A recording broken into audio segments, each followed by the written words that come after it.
Welcome to the Paradox with your attending, Dr. Eric Larson. He is a practicing anesthesiologist and clinical assistant professor at Michigan State University College of Human Medicine. Listen in as he takes you behind the scenes of what practicing medicine in today's ever-changing world is like with another doctor. The Paradox is a fun and accidentally informative show for physicians, patients, or anyone who has ever found themselves in a waiting room.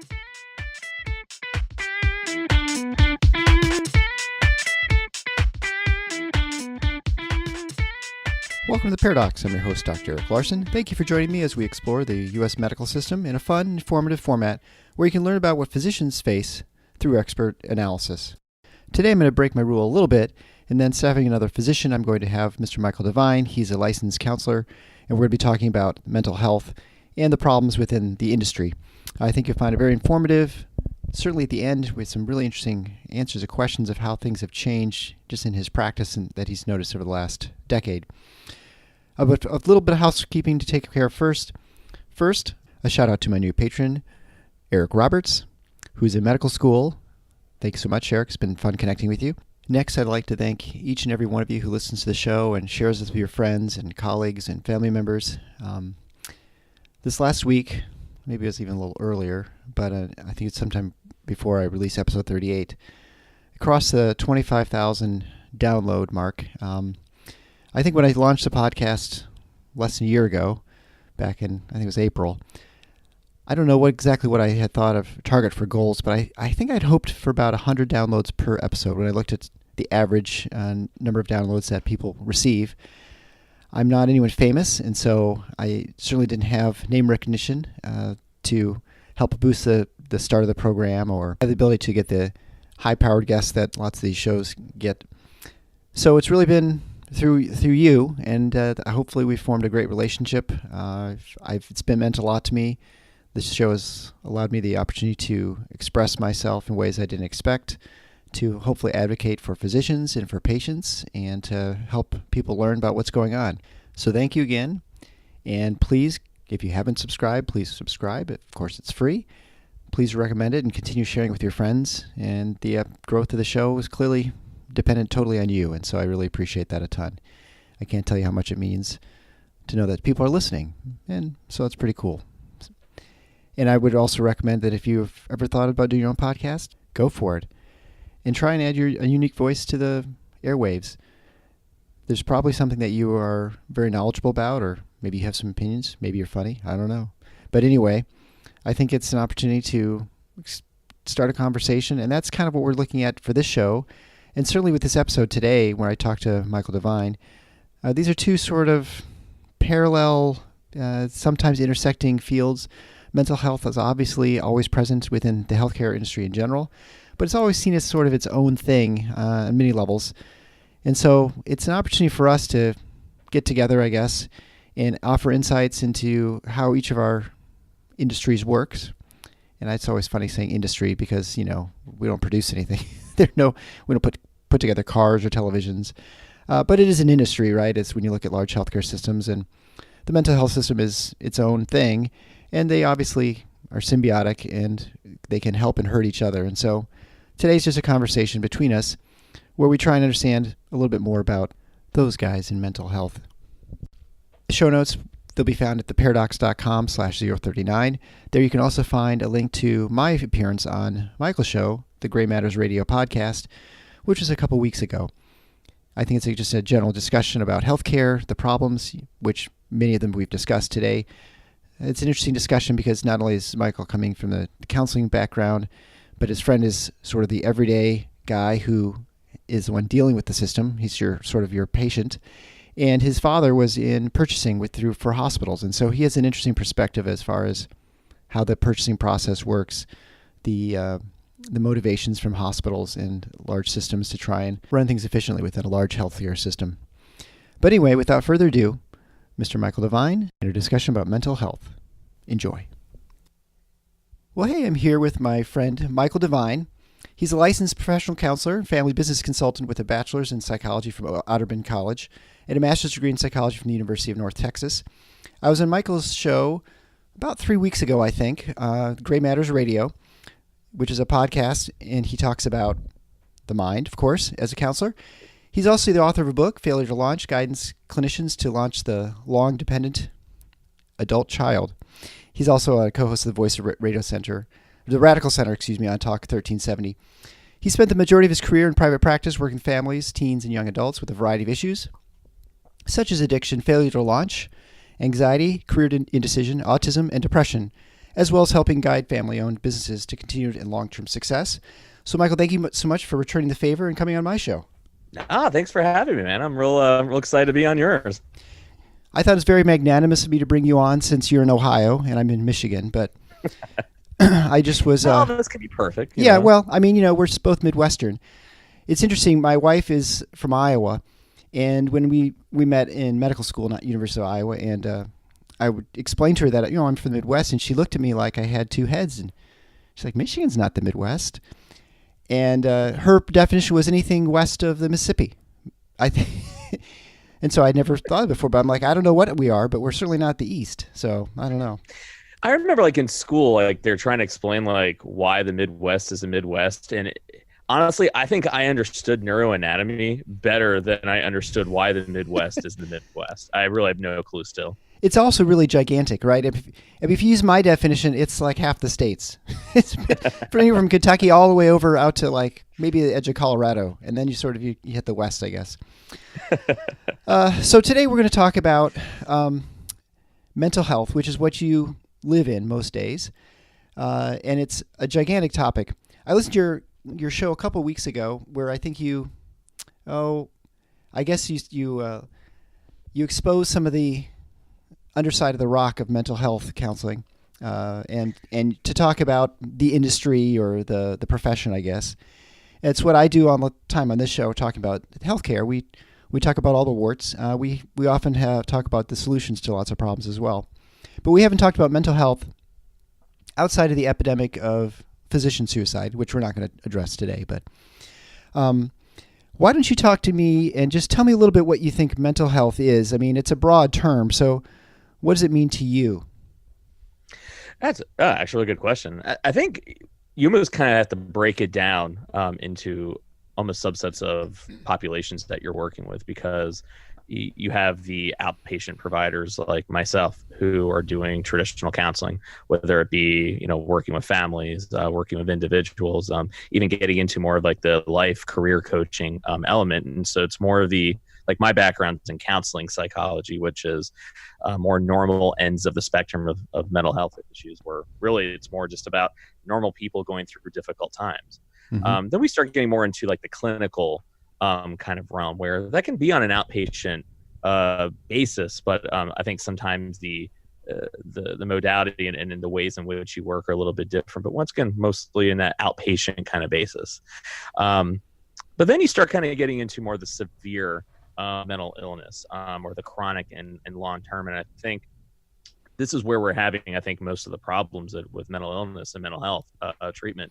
So we have the chemical dependency treatment. So addiction, which can be the realm of intense and outpatient programs. Basically, they go 3 days a week for, 9 to 5. Mm-hmm. We have acute inpatient, where a lot of times it's 3 to 5 day detox, 3 to 5 day psych evals. We have residential treatment, which goes anywhere from 30 to 90 days. And then we even have what we call the aftercare programs, where transitional living, sober living. And then, of course, we have all stops in between with medication management and testing. And so that's a good, broad range of mm-hmm. what we would consider mental health treatment. And so, when you hear people talking in the media, about mental health, I think oftentimes they're talking about the inpatient portion, or the person who comes in with untreated psychosis or schizophrenia or depression or severe chemical dependency causing all sorts of problems in their life. And they're not talking about the outpatient what you deal with, I suppose. And as bad and as messed up as healthcare is, pretty much everyone agrees that mental health is even worse. That's where, when it comes to the lack of beds, the lack of psychiatrists, the lack of the intensive treatment available for people, mental health is where the real crisis is. I talk to any of my friends who are emergency room physicians, and all they talk about is how they have holding for 48 hours. These teens who come in, they can't get the rights to commit them because their parents won't agree, or all sorts of other problems. Now, that's not what you deal with, but would you agree that that's the worst crisis right now, or do you think there are mental health problems that you're talking about in your show with the outpatient and the insurance payments and the treatment? Is that worse? Oh man, or is that impossible to answer? It can be all the above, Yeah, to be right. honest. I think like when it comes down to outpatient like therapy, I think we've done a really good job of being what we call scientist practitioners, really looking at empirically validated treatments to kind of help people, especially with certain populations, anxiety, depression. We're starting, I think, where a lot of the crises are really, I think, arising is kind of like twofold. I think affordability and the economics, provider supply side of it is one big thing. But I also think it's from a treatment modality for more of these severe mental illnesses where I think the problem is. I mean, being a doctor, imagine if the best treatments you had were maybe 80% effective.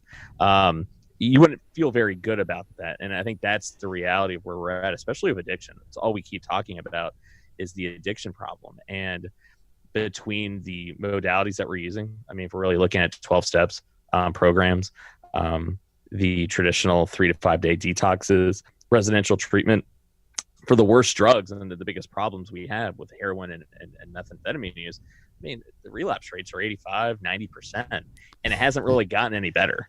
And even with AA, NA, 12-step programs, and it really only, I mean, even though they don't keep internal metrics of what works and what doesn't, you talk with anyone who's been in a 12-step group, and you're going to look around a room of 20 people, maybe 4 or 5 people have a sobriety of over a year or two. And that's where I look at how can we even begin to tackle a problem when the modalities and treatments that we're using aren't really all that effective and haven't gotten any more effective. And then that's very interesting because, you look at the amount of money that's spent on these treatments. I mean, you mentioned in your show that some of them are, especially when you have the private ones, they can be tens of thousands of dollars for an intensive treatment. And the relapse rate is, like you said, it's almost 90%. Yeah, especially for like methamphetamine is like the worst. And there's so many problems that we're kind of running into. So when you're looking at the problem we have like with severe mental illness is that there's only really a couple different choices you have for like schizophrenia and psychotic disorders. You got mood stabilizers that people have for mood instability, bipolar, and that doesn't even really, I mean, it works, but it makes people feel like crap. So we haven't really advanced anything for severe mental illness. And so once again, you have all these severe problems that seem to be growing. And then you start throwing in the problem of autism, where we don't have any treatments for that. And not only do you have no treatments for that, you don't really have any treatment options unless you're extremely wealthy. So it's just, as an industry, we got a lot of problems and no one's willing to talk about it. I think, I don't know how many people I had on Twitter and LinkedIn messaging me and basically quietly telling me, like, they weren't liking my posts or anything, but then they were messaging me going, dude, you totally nailed it. I could not agree anymore. That's where we're at, because a lot of people are working for the facilities. A lot of people are working for insurance companies. No one wants to come out and basically call a spade a spade. Even this hesitancy to call out our industry for basically sucking. I have no shame in admitting our treatments suck. I mean, yeah, it's the best of what's around and it's still better than nothing. How can we make our treatments better when we're kind of like patting ourselves on the back for failing 85, 90% of the time and then charging more for it? And then we come up with like, oh, we have equine therapy. We're doing art therapy. We're going to do this. And it's like, it's all variations of something that you're just adding money to. Yeah. And we're still not getting any better at it. I mean, it's just asinine to me. So why do you think that is? I mean, is it because that there's a third party payment, or is it, I mean, I think on some level it's because we're very compassionate people by our nature. And so you do whatever you can, even though it may not be that effective, right? It's sort of like the person with terminal cancer. They're willing to do anything they can even if there's like a 0.1% chance of a cure rate, right? They're willing to take a shot because they got nothing else to do, and there's no other better options.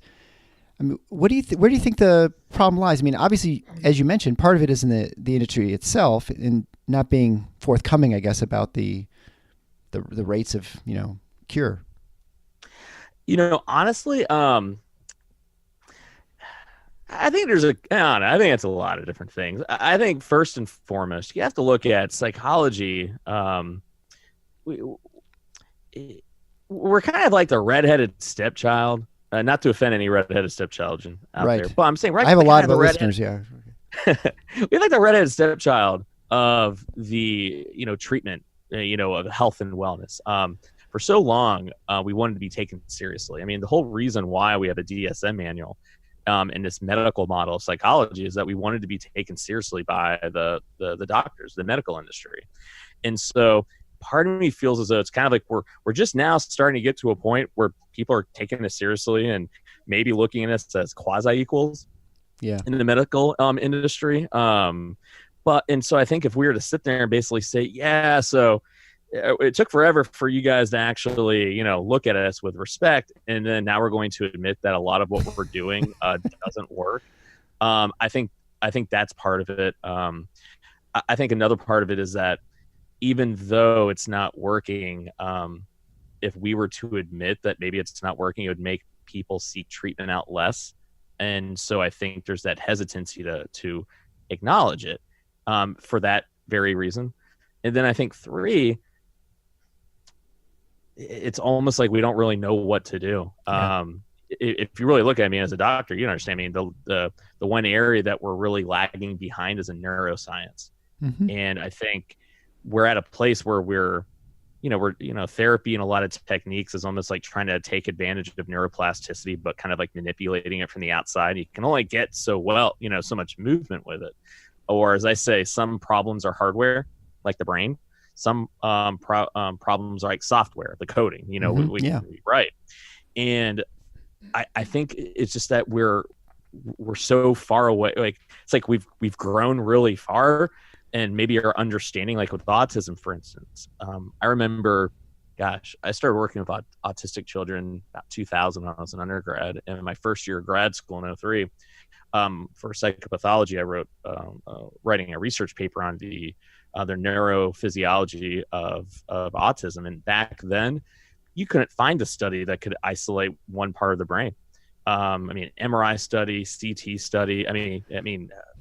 Autopsy studies, really trying to get in there and understand it. And maybe you have 10 patients that have an enlarged amygdala, you have 10 patients that have a smaller, you have 10 that have a normal. It was all over the place, right? But then through as we've gotten more advanced with functional imaging, now we've mapped the entire brain, and what we've seen, it's a whole brain dysfunction. It's not just one part of the brain; it's the entire brain. They have 3 to 4 times more synaptic connections than people who aren't in the spectrum. They have far fewer mirror neurons in their brain. So it's like we have an understanding, but then what do we do with it? I don't know. At least we know what's causing it, but we don't have a lot of good treatments for it. Just like with schizophrenia, we really kind of isolated it. It almost has a similar mechanism as Alzheimer's. It's not the amyloid protein buildup, but it's very similar kind of protein tangles in the brain. Mm-hmm. So we kind of know, all right, once again, we know there's a genetic component, but then we also kind of know, all right, from a neurophysiology, but then what do we do with it? Yeah. And that's a big problem that we're running into. That's why I think we're stagnant, just like with addiction. We're stagnant because our understanding only goes so far, I think. Yeah. Fundamentally, when you look at most functions within the body, you have a pretty good understanding for the biochemical markers and the functions and the way things work.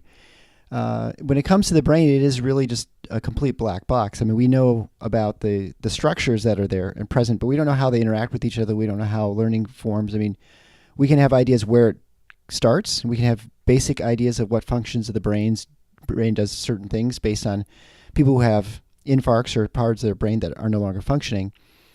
And you wonder, and certainly things like autism and dementia, a lot of these diseases are probably functions of multiple diseases, like they're 10 or 12 or so, but we don't have the sophistication to narrow them down to their own separate diagnoses, which makes treatment really random. it works for, sometimes this works in Alzheimer's and sometimes it doesn't. Well, it could be entirely because there are 3 different types of, variants of Alzheimer's disease. Likewise, it's probably the same in autism too, I would suspect. You nailed it. I mean, heck, you got to look up until like 10 years ago. We were calling it 5 different things. There was pervasive developmental disorder, right, autism, Asperger's. A lot of us even it's called schizotypal. We had all these different names, and now we're kind of realizing a lot of it is probably all one part of the same kind of syndrome. But yet, you're absolutely right. It could be a syndrome of multiple different things. And so I do think with quantum computing and AI, I think we're going to start getting, a lot better with it. It's just, I think we're at a limit right now. It's just like with weather.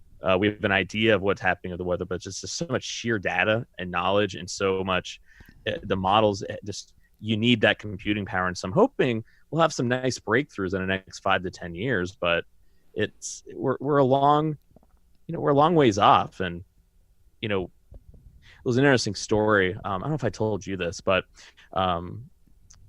this was, maybe like, almost, 5-6 years ago. And, when I was in practice with a partner of mine, a psychologist or a psychiatrist, and I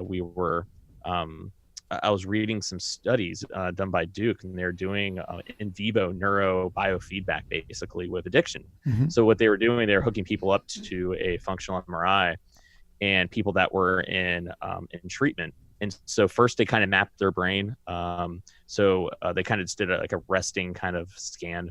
And then they had it where they purposely triggered them. They showed them pictures of images that are associated with using. And then they had them start practicing the skill sets like mindfulness and meditation, mm-hmm, and just cognitive therapies. And so then they hooked it up to like this little slider bar. And so in the moment they were triggering them. And so if the brain was thinking that pattern that was more associated with addictive thinking, it would go to the left. It was more associated with healthy thinking, it was to the right. And so then they were literally actively using their brain and using their skills to keep it in that sober place. So it was almost like mental exercise. Mm-hmm. And I remember I wanted to do that. My dad was a chief resource officer, and he hooked us up with some people that would actually maybe be able to get us a cheaper functional MRI. Those like exist? Yeah, it was actually nice. It was like a hospital went out of business, and it was actually really good, And I remember we were talking about it, and I remember, the doc that I was working with, he goes, "You know what, Mike? Research is cool and all, man, but there's just no money in research." Yeah. And that, you mentioned, what's the financial business model that's contributing to it, and that's it right there. The universities are so locked into the research that they're doing, it almost doesn't even really apply to the real world. I mean, I think functional neuroimaging, yes, but there's this disconnect I find. That's one of the reasons why I left my PhD in my 5th year. I always joke around, I have the most expensive master's degree of all time. But one of the reasons I left is because we're not applying any of this research. For being scientist practitioners, we're doing a crap job. So academia isn't doing the greatest job of applying it to the real world. We have private practice and industry doesn't really make any money doing any research. You have people that are completely gaming wealthy people like Daniel Amen and all these people like with chelation treatments and using functional neuroimaging with autism. It's like, and it's just a big what show basically. Yeah, right. And it's a perfect combination of like nothing really improves, and it's just sad. It's interesting because when you look at academia and let's say the practice of whatever it is, and we'll just say in this case clinical psychology, it without a doubt, if you get far enough away from the actual practice, your ability to know what questions to answer are really limited. I mean, it's very challenging. I see this in anesthesia. I think it's probably in every field, that if you're not the one practicing much, you really don't even know what questions to ask, and ones that might be applicable. I mean, absolutely, if someone figured out the solution, they make $1 gazillion, right? Yeah. Of course, you got to try and figure out how to get there. Well, and that's where I think it's really tough, like especially like in areas like with autism. Your parents are so desperate for anything, right? And so then people are taking an advantage of it, and using technologies, saying things, making claims that really you can't prove it all. And then it gives everything a bad name. I mean, look at where we're at with anti-vaxxers. Yeah. I mean, literally, I got into an argument with somebody online. Okay. I'm sorry to hear that. Yeah, I mean, it's I think it's like I try to stay engaged with people, and so someone made this comment. I posted some research article, and then they made the comment like, "Well, oh, my daughter wasn't born with it." She, I was like, "Oh, mother God, here Yeah, we go." right, yeah. And so I was like, "All right, I'm going to engage this because these anti-vaxxers, I haven't really had much interaction kind of with them." So I was like, all right, let's see where this goes, right? So, I can tell you where it's going to go, but go ahead and go for your story. Oh, so the thing is, like, what's amazing is that they have no understanding of research methodology. So they're reading abstracts and grabbing onto like one thing, and so they use this research, right, about this. I can't remember that mercury. Yeah, thimerosal. Preservative. Yeah, there you go. Yeah. And so they're like, well, look at this. Like it was a statistically significant increase when they used it versus didn't use it. Mm-hmm. And I go, yeah, but let's look at the methodology and the research here. So it was like 7 million people, the N of 7 million, we had exactly 134 diagnosed with autism versus it was like 76 or something, right? With the control. I go, if that was causing it wouldn't be 0.001% occurrence. It would be like 1-to-1. Yeah. And people don't understand that. And literally, when I'm going, I have been studying this longer than your daughter has been alive. I have multiple degrees. And you're telling me I am wrong. I go, there's something inherently wrong with that. You know what this person's answer was? Well, I'm in medical school.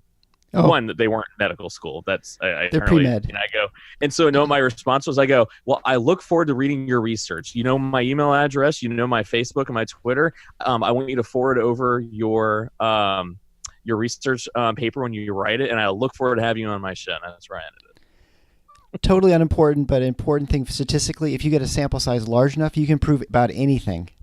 But it will be statistically insignificant and useless information oftentimes. So, and that's the problem with mental health, is that this is the type of stuff that's going on out there. And so how can we possibly have a discussion about what we need to do differently and better when we have so much crap going on out there, so much misinformation, so much skewed information, but here's where it gets interesting, though. When we look at treatments and where we should be going, it's interesting. Like in London, they were doing research with psilocybin mushrooms, hallucinogenic mushrooms, and so they took a clinical population there, people who are floridly suicidal, like people have basically been hospitalized for years. Because of just, awful, horrible, persistent depression. Yeah. And literally within, I think a day or two of receiving treatment, all their suicidality was gone. They, for the very first times in their lives, were being happier. They had different insights into things. And even, I think it was even like 6 months after they used it, there was a huge, it was like 60 or 70% reported lasting changes. And so there's been this big, push lately to maybe start looking at this. And you know why they're making that big push now? The pharmaceutical companies have identified what the accesses are. They believe with mushrooms it's glutamate. And so mysteriously, what do you think all the next class of antidepressants is going to be? Yeah, right. Glutamate. And so it's interesting how all of a sudden, mysteriously, they're taking some of these other things serious now that they know they can make some money on it. Well, I mean, I guess ultimately it doesn't matter as long as people are getting better, but it's just like we're talking about the autism. I mean, as soon as you get close to a cure, well, then everyone's going to jump on board because they're trying to get their treatment to their, their modality or their medication out there because, that's where the money is, right? When you actually have something tangible. When it comes to the mental health, there are always these complaints about not enough access to mental health. And I feel like they're generally talking, and we say it's the general, the public or the people on TV or, the health policy wonks or legislators. And they always say, well, there aren't enough beds. There's not enough they're not of personnel. I feel like the same thing is said in medicine too, when I think there's no shortage of, facilities and things that are available to people. They're just not utilized properly. Is it sort of the same in mental health? I mean, is there stuff there, or it's just used improperly, or the people who like not locked up, but put in inpatient situations for far longer than they should be? So it all depends how much money you have, Eric. That's the reality. Is it all is depending on how much money you have. If you are wealthy, you can find a 45 to 60 day residential treatment program, no questions asked. You can get relatively decent treatment. The best that it's going to get. So if you have money, yeah. If you don't have money, that's where you start running into problems. Mm-hmm. So for example, let's say you want to use insurance for treatment. So the insurance companies realize that, okay, so we're losing money when people have to keep going to the ER for overdoses. Because typically when they're looking at a lot of the treatments, it's, all right, let's see if we can get them in 3 to 5 days and detox them, and then we'll put them in IOP. Now, mind you, that 3 to 5 day detox, you're not going to see any therapist. You're going to do basically group therapy, which is basically AA. And you maybe will see a psychiatrist a couple times. And then they'll release you off to an IOP program. Then if you keep messing up, then the insurance companies are going, all right, crap. Now we're losing lots of money because 3 to 5 days. So what can we get away with? Well, we don't want to pay for 45. We don't want to pay for 60. The research clearly shows 45 days is like the length of residential treatment where it starts being really effective. 60 is perfect. Anything more than that is awesome, but you have to be rich to afford that. Right. So they go, all right, let's do 30 days. No one says 30 days is it's even good, but they go, all right, what's the minimum that we're willing to pay? We'll fund research that shows that 30 works. And so they settle at that. But you have to go through so many hoops just to get that. You have to fail at so many lower levels of care. Now, here's where the kicker comes in. If you have chronic long-term mental illness, not chemical dependency, this is where you're SOL. Yeah. You get 3 to 5 day med stabilization. So schizophrenia, bipolar, they'll stabilize you with meds. Once again, same deal. Won't see a counselor. We'll do group, and they'll just kind of med you up, charge you about 10, 15 grand. And then release you to the wild. And then maybe you'll get an outpatient provider where the same basic thing that got you in there to begin with will happen again. You want to do long-term residential treatment, you ain't going to have insurance paying for it. There's literally no such thing really as long-term residential mental health treatment. Unless you're rich. Then you're good. If you're good, you got that. So when you're talking about what's the access to care there, it's once again, it's tiered. Yeah. It could be like state sponsored. There's a state mental hospitals, but it's you don't want to go there. What you'd expect. Really, really, really bad shape to get into a state mental hospital. Do you think insurance is the way to practice? I don't know what you do in your practice, your private practice, but is insurance the right model for treating mental health? No, I don't take insurance because one, they don't pay me anything. So I charge, $150 an hour. I charge $150 an hour. They'll charge me 50. And then literally they're going to make me jump through every hoop. I got to do my notes a certain way. Yep. I got to call them and do pre-authorizations. It's a big pain in the butt. And even then they'll kind of give you hassles with your check. Right. So that's why with me, I do out of network billing forms and I do a sliding scale. So, it's one of those things, for the full rate, great, awesome. If not, I'll have a sliding scale between 50 and 130, and I'll work with you as much as I can. So I try to really work with people. It's just the insurance model with mental health is just so flawed on so many levels, and then everyone's trying to game everybody. Yeah. Literally. I remember the games that we would play to get things approved. I remember one time, we had a, because with opiate addiction, you don't have to get them detoxed.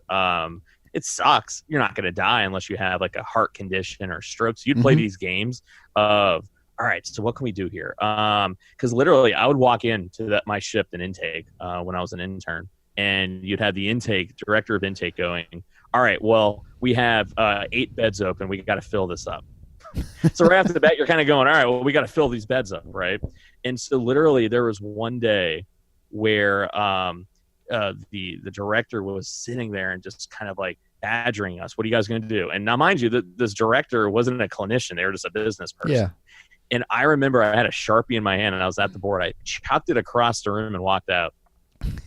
I was just like, what am I? I was like, there's no like, it's not like my wife is a nurse. It was a stop the line or hold the line where you can basically clear safe harbor. We don't have that in our field. Yeah. So I walked back in there and just kind of started getting back to work. And literally it was like, well, okay, so yeah, they're detoxing from opiates. And then they're going, okay, well, they have a heart condition. They have high blood pressure, because that would then make criteria where they need to be medically detoxed. Right. Or it will be, well, if they say if they don't get treatment, they'll commit suicide. Well, now it's both. Now it's CD and mental health. Now we can get them in.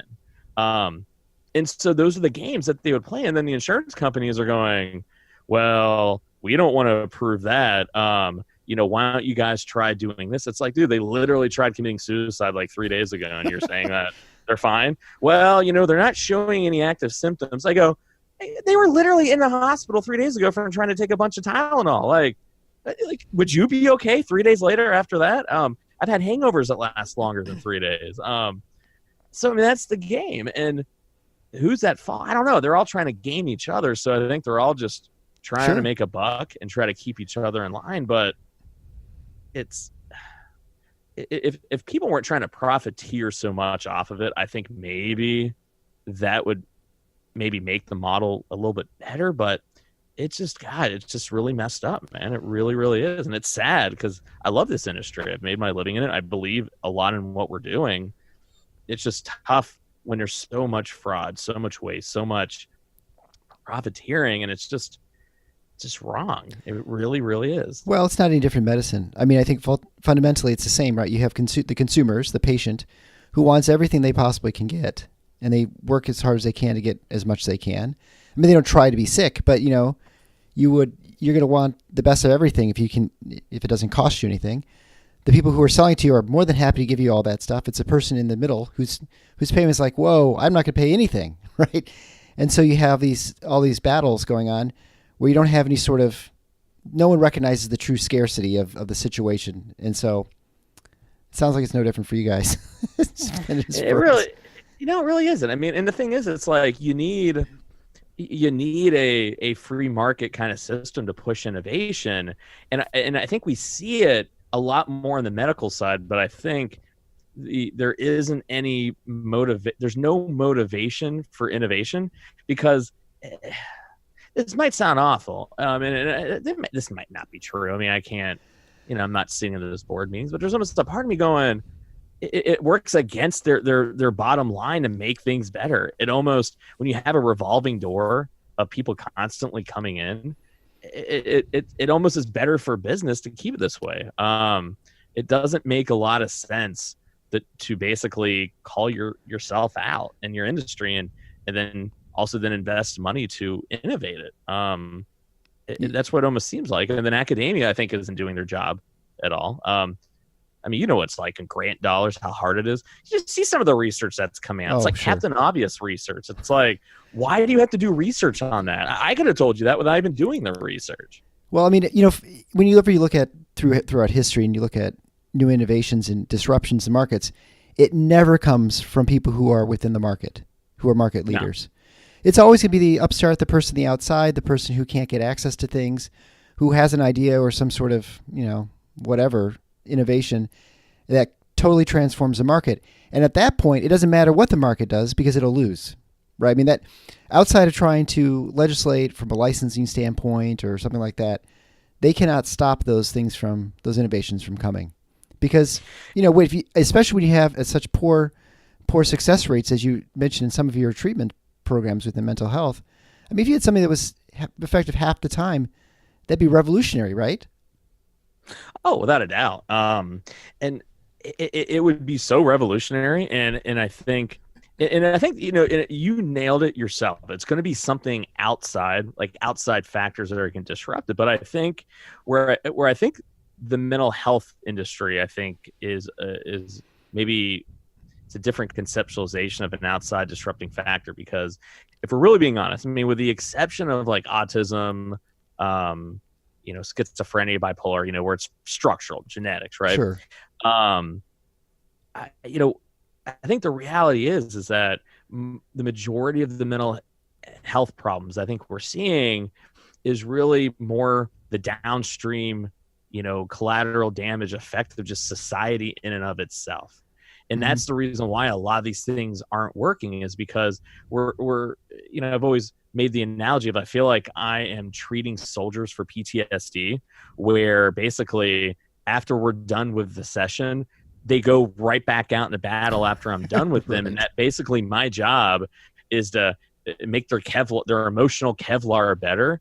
But that's, to me, the dirty secret that no one really wants to admit, is that it's a symptom of society. I mean, if you really look at addiction, there's a reason why, the people that have been most persecuted, certain, cultures of people, that the addiction is higher in some than others. And so a lot of us have really kind of looked at addiction as it's almost like a coping strategy to deal with an environment they can't change. Depression, anxiety, it's a downstream effect, I think, of the world that we've created. I mean, we've trained kids to be consumers from the time they're 2 years old, to make it to where you need to buy something to feel different and better. And then we wonder from a neuroplasticity perspective, that's going to affect their development to where nothing is going to make them happy. They're always looking for that next external hit of dopamine and norepinephrine to make them feel better. And I think that's the sad truth that no one really wants to admit. And I think, and we're looking at what's going to change it. It's going to take, I think, people waking up going, listen, like, maybe we need to change a little bit about what we do and how we do it. Can't be a sudden change. It can't be this huge, fast change, because, I mean, so much would have to change. But I think it begins with us maybe acknowledging the obvious. Yeah. That, right. And maybe it's a little controversial to say that, but I know it. To me, if you look at like Occam's razor, sometimes the most simple solution is the most likely, and that, to me, it seems like the most likely solution or likely explanation. Well, the first thing is you have to recognize the problem, right? Is that every absolutely, concept, yeah. Right? And that's half the battle. Imagine society. I literally, like, one of the you and I were talking before the show about getting into radio and what made me do it. The biggest reason I actually maybe going to radio is when my second book I was working on, I wanted to call it Collateral Damage, where I was around the idea of we the people, we the problem. And my agent wasn't very enthusiastic about it. We weren't getting much from any publishers, and I kind of asked her, I go, this is, I think, the best proposal I've written. This is gonna be one of those books where I think this is gonna be something that makes me. She goes, listen, Michael, what you're saying is true. I'm not doubting that, but who the hell's going to want to read that? Who's going to want to read that? Hey, we're the problem society. We got to change. Right, and pretty much every problem that we're complaining about. Michael, who's going to want to buy that book? And if no one wants to buy it, no one's going to want to publish it. Yeah. And I was dejected, almost like, oh, all right. So what do I do with this? And that's when I was like, you know what? Maybe podcasting and radio is the modality to get out there and do it. So yeah, that's kind of what brought me into it, actually. The end run around the gatekeepers. So one final question for you. Yeah. Now, maybe two. So the first one is, how long have you been in practice again? So I've been licensed for 11 years. 11 years. Started seeing clients in 03, 04 in grad school. But actual post-licensure, 11 years. So you've been treating people for a number of years now. How have the problems changed in your practice since you started? I mean, have you noticed a different sort of issues that are causing people to come in and get seen? I mean, you expect in 10 years it actually wouldn't change much, but I suspect that's not the case. That's actually a really good question. I try and ask good questions, so good. Oh yeah, man, that's an awesome question. All right. So there has been a couple changes. One, I don't think I have any problem throwing out there. Other one, I have to be careful how I craft it. So I think number one, the biggest I think, shift that I've seen with anxiety and depression, especially on like college kids and adolescents, is there's a lot of very intelligent kids out there. I'm talking really intelligent, and they have a worldview. They kind of see things for what it is. I had a client the other day go, you have an idea what it's like being 14, and you see a bunch of people your age all doing stuff where you almost feel like you're watching Planet Earth. Hey, look at the bird puffing its feather up to get the mate, look cool, you know? Yeah. And he goes, you see it for what it is, but then you also have then the reality of, okay, but I don't want to go through the next 4 years not having any friends. So what do I do with that? Or looking at their parents and their families and the people around them going, so you're telling me I need to go to school, do all these things to make money and make a living, but yet you guys are miserable. You're in debt. You're divorced. You guys hate each other. So why is it that I want to do this again? And kids are verbalizing, whereas before I think I more thought it, but they didn't have the words to describe it. Now kids are black and white. Like, yes, like I had a kid today where it's kind of what I suspect, and I don't like to lead them at all. Mm-hmm. And so I kind of, carefully craft some of my questions. And when I interpreted what he said, and it maybe put a little more panache on it, his eyes lit up. It was like somebody finally understood, and it's heartbreaking almost to see so many kids struggling through that. And so I think that's one big change that I've seen, which once again reiterates that viewpoint I have about society being a problem. Mm-hmm. Second one is, this is the one where, always try to figure out how to word it. But you can always edit it out afterwards, but I don't think I'm going to say anything bad. But the male identity is non-existent anymore. That's one of the things I've seen with, with my male clients, especially the adolescents now, have really no coping strategies, no emotional fortitude or ego strength, as we call it. No real identity, really, because and that's something I see. It's very detrimental to young men, where the male identity has just almost been, it's been so, like that, what they call toxic masculinity, disparaged. And it's tough because I think men are really struggling, especially young men are really struggling to figure out what their identity is and what is okay. The very same things, like with my young daughter, we're trying to build up in her, almost seems the very things they're trying to vilify in men. And as a result, whereas in the past I saw, whenever you always hear the, oh God, what movie was it? Oh, we got Stage 5 clinger. Oh, it was Wedding Crashers, where it's like, oh, I'm trying to break up with this girl and they won't stop calling me. Now it's the opposite. Women are bad at, I don't know if I can swear, but women are awesome right now. I mean, they totally are strong and hungry, and they're not taking crap from anyone, which this is exactly the way it should be.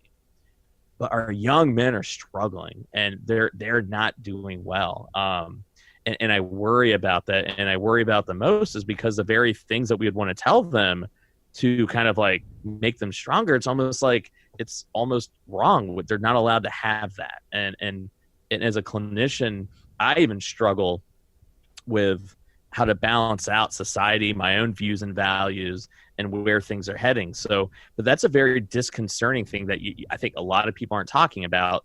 And I think one of the big reasons why we're not talking about it is there's a reason, put it this way, most programs in psychology are going to be about, at least when I was going to school, it was like 2/3 females. Yeah. And I think a lot of the research and a lot of the stuff coming out is, I think maybe the male identity has taken a hit at the expense, I think, of the feminine identity, which once again, females have earned the right to empower themselves, like they absolutely should. I just worry that it's almost like it's come at the expense of the male identity, and I think we need to have a course correction back to the center for men. Women, you guys keep doing everything you're doing. Once again, I want y'all to be better. But men, we got to figure out what we can do and how to have a discussion about male identity without coming across as misogynistic or wrong. So those are the two biggest shifts I've seen. And then I think the third one is just more incidences of autism. and addiction. Addiction just running rampant with everyone. Drugs, harder drugs starting earlier and earlier. Drug use starting earlier and earlier. That's a big one. Bullying has always been there and bad. It's just been maybe magnified by social media, making it, a little bit more, can't escape it pretty much. Yeah. Well, that's really interesting. That, especially the second point there. That's one I'd never thought about. So that's someone to kind of chew about and ponder for a bit, I suppose. Well, our time is up, and I really appreciate you spending the time with me to go over the mental health industry and how it makes me feel a little better that I'm not the only one that's kind of messed up industry. So it's nice that you're just as bad as the healthcare industry. So congratulations. Are we part of the club now? You're part of the club. Our official, you might even be worse. I mean, it's funny because you did mention early on, you said, you'd be, can you imagine medicine if there's 80%, treatment's only 80% effective? I thought, boy, I bet an oncologist would kill for that sort of effectiveness. But I think anyway, it's awesome, though, man. I think it's great that, we're having this conversation, because I think, for far too long, I think our disciplines have been almost at odds, I think, with each other. And I think we're finally starting to get over that hump of we're all respecting one another. And I think it's good that we're having this conversation, because I think we're going to accomplish a lot more together, I think, especially with drug addiction problems, because it's the Venn diagram of the overlap between the mental health and the medical. And so I think more of us need to be having this conversation, I think. Boy, I feel like I need to just reach across and give you a virtual hug, but then that'd be we can't. a challenge to my male identity. So I don't know.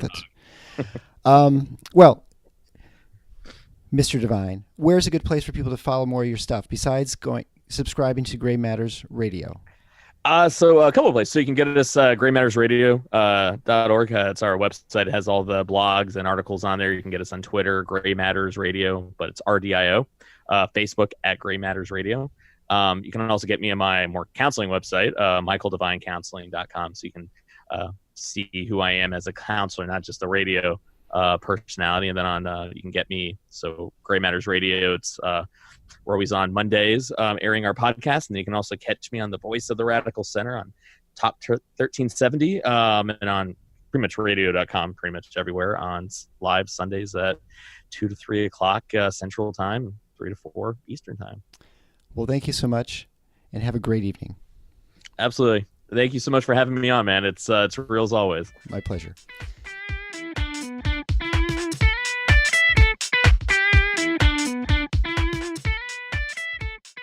Thanks for listening to The Paradox. If you like what the doc is doing, please subscribe and leave a review on iTunes or Stitcher. And share the show with your friends. Become a supporting listener to get access to special bonuses at patreon.com/theparadox. Show notes can be found at theparadox.com.